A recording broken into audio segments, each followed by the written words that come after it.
बेटी ठहर जा, हाँ तुमसे ही कह रहा हूँ। जिस तरह तुम अपनी जिंदगी की उलझनों के बीच बैठी हो, जिस तरह तुम्हारे मन में हजारों सवाल चल रहे हैं, उसी बीच यह संदेश तुम्हारे सामने आया है। इसे बस एक वीडियो समझकर आगे मत बढ़ जाना। कुछ पल अपने लिए निकालो, अपने मन को शांत करो और मेरी बात सुनो, क्योंकि कभी कभी इंसान को पूरी जिंदगी बदलने के लिए किसी बड़े चमत्कार की नहीं, बल्कि एक उम्मीद की ज़रूरत होती है। आज मैं तुम्हारे भीतर वही उम्मीद जगाने आया हूँ। तुम बहुत थक चुकी हो ना, दूसरों से मुस्कुराकर बात करती हो, लेकिन अकेले में तुम्हारी आंखें बहुत कुछ कह देती हैं। तुमने कितनी बार अपने मन में कहा है, आखिर मेरी बारी कब आएगी? कितनी बार किसी फ़ोन की घंटी बजने पर तुम्हारा दिल अचानक तेज धड़कने लगा होगा। शायद तुम्हें लगा होगा कि वही कॉल है जिसका इंतज़ार तुम लंबे समय से कर रही हो। शायद कोई नौकरी से जुड़ी खबर, शायद किसी रिश्ते से जुड़ी खबर, शायद किसी रुके हुए काम के पूरा होने की सूचना, या शायद वो खुशखबरी जिसके बारे में तुमने किसी को बताया भी नहीं है। और जब फ़ोन किसी दूसरी वजह से निकला तो तुम्हारे चेहरे की उम्मीद फिर से शांत हो गई। लेकिन बेटी, उम्मीद खत्म मत करना, क्योंकि जिस दिन इंसान उम्मीद छोड़ देता है, उस दिन समस्या से ज़्यादा उसका डर उसे कमज़ोर करने लगता है। आज मेरी बात ध्यान से सुन। मैं तुम्हें कोई झूठा वादा नहीं दूंगा कि फला तारीख को निश्चित रूप से फ़ोन आएगा या बिना प्रयास के तुम्हारी इच्छा पूरी हो जाएगी। जीवन में परिणाम कई परिस्थितियों पर निर्भर करते हैं, लेकिन मैं तुम्हें इतना ज़रूर कहूँगा, जिस चीज़ के लिए तुम ईमानदारी से मेहनत कर रही हो, उसके लिए अपने विश्वास को मरने मत देना। तुम्हारी कहानी अभी खत्म नहीं हुई है, यह तो केवल एक अध्याय है। तुम सोच रही हो कि इतने दिनों से कुछ बदल क्यों नहीं रहा, लेकिन क्या तुम्हें पता है, कई बार बाहर से कुछ बदलता हुआ दिखाई नहीं देता, जबकि भीतर बहुत कुछ तैयार हो रहा होता है। बीज जमीन के नीचे होता है, ऊपर से देखने वाला कहता है यहाँ तो कुछ भी नहीं है, लेकिन मिट्टी के भीतर बीज चुपचाप अपनी जड़ें मजबूत बना रहा होता है। फिर एक दिन वही बीज जमीन को चीर कर बाहर निकल आता है। तुम्हारी जिंदगी भी ऐसी हो सकती है। आज भले ही तुम्हें सब कुछ रुका हुआ दिखाई दे रहा हो, लेकिन इसका अर्थ यह नहीं कि आगे कुछ नहीं होने वाला। इसलिए आज से एक बात अपने मन में बैठा लो, मेरी वर्तमान परिस्थिति मेरी अंतिम मंजिल नहीं है। इसे दोहराओ, मेरी वर्तमान परिस्थिति मेरी अंतिम मंजिल नहीं है। धीरे से बोलो, मेरी वर्तमान परिस्थिति मेरी अंतिम मंजिल नहीं है। एक बार और, मेरी वर्तमान परिस्थिति मेरी अंतिम मंजिल नहीं है। तुमने बहुत कुछ सहा है बेटी। ऐसे दिन भी आए जब तुम्हारे पास किसी से अपनी परेशानी कहने की ताकत नहीं थी। तुमने अपना दर्द छिपाया, लोगों के सामने सामान्य बनी रही, घर वालों के सामने मुस्कुराती रही, दोस्तों के सामने हंसती रही।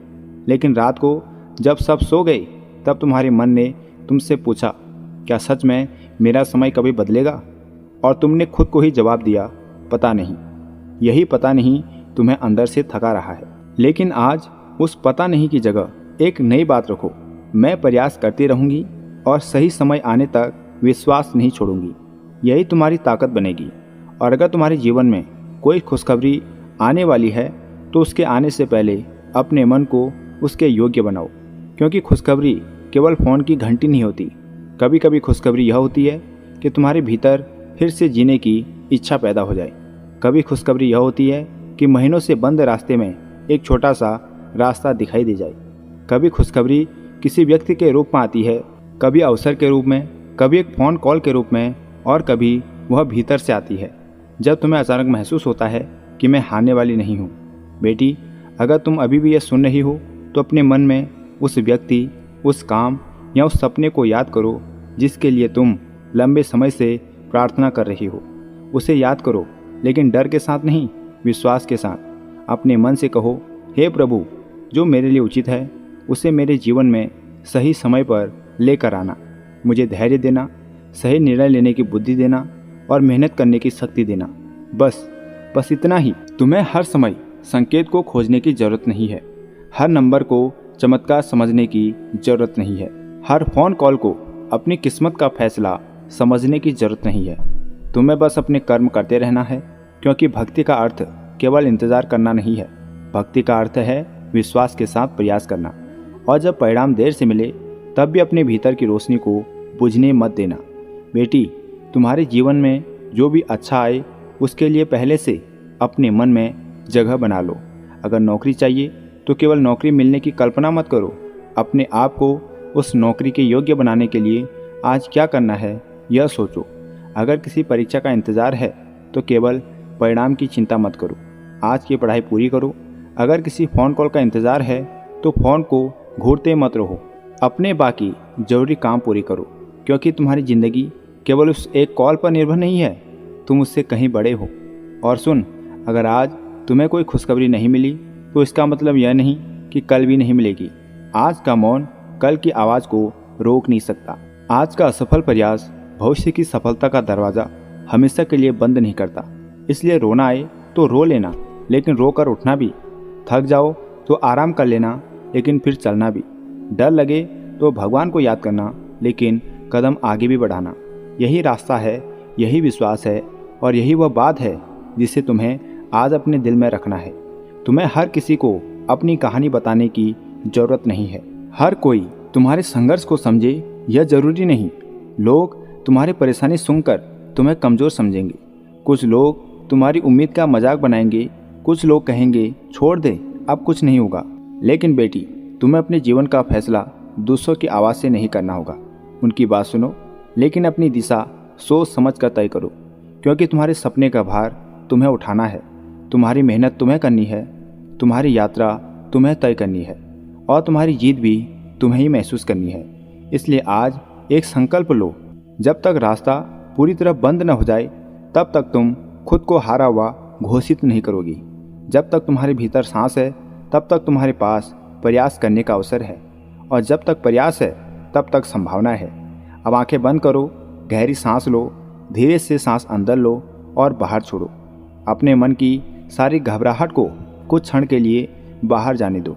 अपने मन में कहो, मैं शांत हूँ, मैं मजबूत हूँ, मैं अपने कर्म करूँगी, मैं अपने भविष्य से डरूंगी नहीं। जो मेरे लिए उचित है वह सही समय पर मेरे जीवन में आएगा। और फिर एक बात, अगर तुम्हारे फ़ोन पर सच में किसी दिन वो खुशखबरी वाली कॉल आती है तो उस पल को केवल किस्मत मत कहना। याद करना उन रातों को जब तुमने हार नहीं मानी थी। याद करना उन दिनों को जब कोई तुम्हारे साथ नहीं था और फिर भी तुम चलती रही। याद करना उन आंसुओं को जिन्हें तुमने चुपचाप पोंछा था, क्योंकि वही तुम्हारी असली जीत होगी। बेटी, अगर तुम यहाँ तक इसे सुन रही हो तो एक पल के लिए रुक जा, क्योंकि अब जो मैं कहने जा रहा हूँ वह तुम्हारे उस इंतज़ार से जुड़ी है जिसे तुमने शायद किसी के साथ पूरी तरह साझा नहीं किया। तुम बाहर से सामान्य दिखती हो, कोई भी नहीं कह सकता कि तुम अंदर से टूटी हुई हो, लेकिन भीतर एक सवाल बार बार उठता है, मेरे जीवन में आखिर कब बदलेगा सब कुछ? कब वह दिन आएगा जब घर में तुम्हारे कारण खुशी होगी? कब वो फ़ोन आएगा जिसका इंतज़ार तुम्हें इतने समय से है? कब वो चिट्ठी आएगी जब तुम्हारे लोग तुम्हें देखकर गर्व महसूस करेंगे? कब कोई कहेगा कि तुम्हारा काम हो गया? कब तुम्हें लगेगा कि आखिरकार तुम्हारी मेहनत रंग लाई? बेटी, इन सवालों का कोई इंसान निश्चित भविष्यवाणी करके उत्तर नहीं दे सकता, लेकिन मैं तुम्हें एक ऐसी बात जरूर बता सकता हूँ जो तुम्हें इंतज़ार के दिनों में टूटने से बचाएगी। हर देरी का मतलब हार नहीं होता। कभी कभी देरी केवल यह बताती है कि अभी कुछ चीज़ें पूरी तरह तैयार नहीं हुई है। सोचो, अगर किसान बीज बोकर अगले दिन खेत खोद कर देखने लगे कि पौधा निकला या नहीं, तो क्या होगा? वह खुद उस प्रक्रिया को नुकसान पहुंचा देगा। उसे मिट्टी को समय देना होगा ना, पानी देना होगा, धूप और मौसम का इंतज़ार करना होगा, और सबसे कठिन चीज़ उसे भरोसा रखना होगा। तुम्हारी ज़िंदगी में भी कुछ ऐसा ही है। तुमने मेहनत की, तुमने प्रार्थना की, तुमने उम्मीद रखी। अब हर घंटे परिणाम देखने की कोशिश मत करो, अपने हिस्से का काम करते रहो, क्योंकि लगातार चिंता करना तुम्हें परिणाम के करीब नहीं ले जाता, लेकिन सही दिशा में किया गया एक छोटा सा प्रयास तुम्हें ज़रूर आगे ले जा सकता है। बेटी, मैं जानता हूँ कभी कभी तुम्हें दूसरों की सफलता देखकर दुख होता है। तुम सोचती हो उसका काम इतनी जल्दी हो गया, उसकी नौकरी लग गई, उसका घर बस गया, उसके जीवन में खुशियाँ आ गई, और फिर तुम अपने जीवन को देखकर पूछती हो मेरे साथ ही इतनी देरी क्यों? लेकिन मेरी बच्ची, दूसरे की घड़ी देखकर अपनी ज़िंदगी का समय मत नापो। हर इंसान की यात्रा अलग है।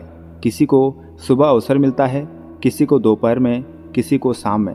लेकिन इसका मतलब यह नहीं कि जिसकी शाम आई है उसकी ज़िंदगी खत्म हो गई। कई बार शाम के बाद ही वह रात आती है, जिसमें इंसान अपने जीवन की सबसे बड़ी तैयारी करता है और फिर एक सुबह सब कुछ बदलता हुआ दिखाई देता है। तुम्हें भी उसी सुबह के लिए तैयार रहना है। इसलिए आज से अपनी भाषा बदलो। मेरे साथ कुछ अच्छा नहीं होता यह कहना बंद करो।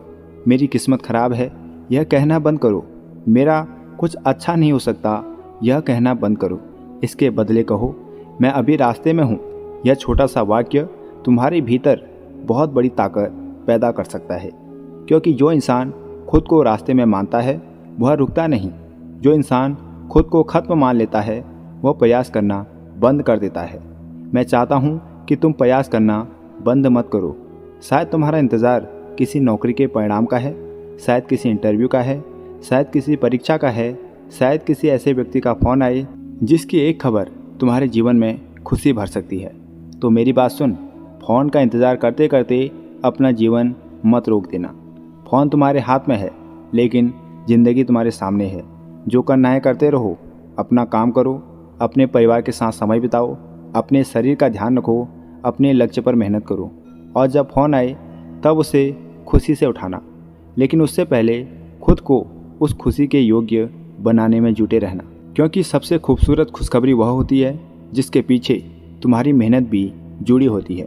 बेटी एक बात और, तुमने शायद कई बार भगवान से कहा होगा बाबा बस एक बार मेरी भी सुन लो, लेकिन क्या तुमने कभी अपने भीतर की आवाज़ सुनी? तुम्हारा मन कब से कह रहा है मुझे थोड़ा आराम चाहिए, मुझे थोड़ा भरोसा चाहिए, मुझे किसी से यह कहने की ज़रूरत है कि सब खत्म नहीं हुआ। आज वही बात खुद से कहो, सब कुछ खत्म नहीं हुआ, अभी बहुत कुछ बाकी है। तुम्हारी ज़िंदगी में ऐसे दिन भी आएंगे जब तुम पीछे मुड़कर अपने आज को देखोगी और कहोगी मैं उस समय इतनी परेशान क्यों थी। क्योंकि समय बदलने के बाद हमें समझ आता है कि जिस चीज़ को हम अंत समझ रहे थे वह शायद एक मोड़ था, लेकिन जब हम उस मोड़ पर खड़े होते हैं तब रास्ता साफ दिखाई नहीं देता। यही जीवन है, इसीलिए विश्वास जरूरी है। लेकिन विश्वास का अर्थ अंधविश्वास नहीं। विश्वास का अर्थ है मैं परिस्थिति को समझूंगी, सही निर्णय लूंगी और अपनी मेहनत जारी रखूंगी। बेटी अगर तुम्हारा कोई सपना है तो आज उसके लिए एक छोटा सा कदम उठाओ। केवल कल्पना मत करो। अगर पढ़ाई करनी है तो एक अध्याय पढ़ो। अगर नौकरी के लिए आवेदन करना है तो एक आवेदन पूरा करो। अगर किसी एक काम की तैयारी करनी है तो आज उसका पहला हिस्सा पूरा करो। अगर कोई कौशल सीखना है तो आज आधा घंटा सीखो, क्योंकि हज़ारों किलोमीटर की यात्रा भी एक कदम से शुरू होती है। और याद रखना, छोटे कदमों को कभी छोटा मत समझना। कई बार वही छोटे कदम तुम्हें उस जगह पहुंचाते हैं जहां पहुंचने का सपना तुम वर्षों से देख रही थी। अब उस खुशखबरी वाली कॉल की बात करते हैं। मान लो किसी दिन अचानक फ़ोन बजता है, तुम स्क्रीन देखती हो, अनजान नंबर है, दिल थोड़ा तेज धड़कता है, तुम फ़ोन उठाती हो, सामने से आवाज़ आती है, आपके लिए एक अच्छी खबर है। उस एक पल में तुम्हारे अंदर क्या होगा? शायद आंखों में आंसू, शायद हाथ कांपने लगेंगे, शायद तुम कुछ सेकंड तक कुछ बोल ही नहीं पाओगी। लेकिन उस पल तक पहुंचने के लिए आज तुम्हें अपने वर्तमान को संभालना होगा, क्योंकि भविष्य की खुशी के लिए वर्तमान की जिम्मेदारी छोड़ना सही रास्ता नहीं है। इसलिए आज अपने मन को यह समझाओ, मैं खुशखबरी का इंतज़ार करूंगी, लेकिन अपनी ज़िंदगी को इंतज़ार नहीं बनाऊंगी। यह वाक्य बहुत बड़ा बदलाव ला सकता है। तुम्हारा जीवन केवल किसी एक परिणाम का नाम नहीं है। तुम्हारा जीवन तुम्हारी पूरी यात्रा है। तुम्हारे रिश्ते, तुम्हारी मेहनत, तुम्हारे सपने, तुम्हारी सीख, तुम्हारी गलतियाँ, तुम्हारी वापसी और तुम्हारी हिम्मत, और साथ में तुम्हारा विश्वास भी, इन सब को मिलाकर तुम्हारी कहानी बनती है। बेटी कभी किसी एक असफलता को अपनी पहचान मत बनने देना। अगर एक परीक्षा में सफल नहीं हुई तो तुम असफल इंसान नहीं बन गई। अगर एक नौकरी नहीं मिली तो तुम्हारी योग्यता खत्म नहीं हो गई। अगर किसी ने तुम्हें ठुकरा दिया तो तुम्हारी कीमत कम नहीं हो गई। अगर किसी काम में देर हो गई तो इसका मतलब यह नहीं कि तुम कमज़ोर हो। तुम परिणाम नहीं हो, तुम प्रयास करने वाले इंसान हो। और जब तक प्रयास जारी है, कहानी जारी है। अब अपने दोनों हाथ जोड़ो, मन को शांत करो और अपने भीतर कहो, हे प्रभु मुझे जल्दबाजी से बचाना, मुझे निराशा से बचाना, मुझे गलत रास्ते से बचाना, मुझे मेहनत करने की शक्ति देना। और जब मेरे जीवन में सही अवसर आए तो मुझे उसे पहचानने की बुद्धि देना। बस यही प्रार्थना है। किसी चमत्कार की मांग से पहले अपने भीतर की शक्ति को पहचानो, क्योंकि कई बार जिस मदद का हम बाहर इंतज़ार करते हैं उसका पहला कदम हमारे भीतर से निकलता है। बेटी, अगर अभी तक तुम्हें लगता था कि तुम्हारी ज़िंदगी रुकी हुई है तो आज से इसे अलग नज़र से देखना। शायद यह रुकना तैयारी है, शायद यह समय तुम्हें मजबूत बना रहा है, शायद तुम कुछ ऐसा सीख रही हो जो भविष्य में बहुत काम आएगा, और शायद जिस खुशखबरी का तुम इंतज़ार कर रही हो उसके आने से पहले तुम्हें अपने डर से बाहर निकलना ज़रूरी है। इसलिए डर को कहो, तू मेरे साथ चल सकता है लेकिन मेरे कदम रोक नहीं सकता, और फिर आगे बढ़ो। याद रखना, खुशखबरी आए तो भगवान का धन्यवाद करना, देर हो तो धैर्य रखना, और रास्ता कठिन हो तो मेहनत बढ़ाना। यही 3 बातें तुम्हें संभालेंगी। बेटी, धैर्य रख। आज की रात चाहे जितनी लंबी हो, सुबह आने से उसे कोई नहीं रोक सकता। आप इस खुशखबरी को स्वीकार करो, मेरा आशीर्वाद स्वीकार करो और कमेंट में लिखो जय श्री राम।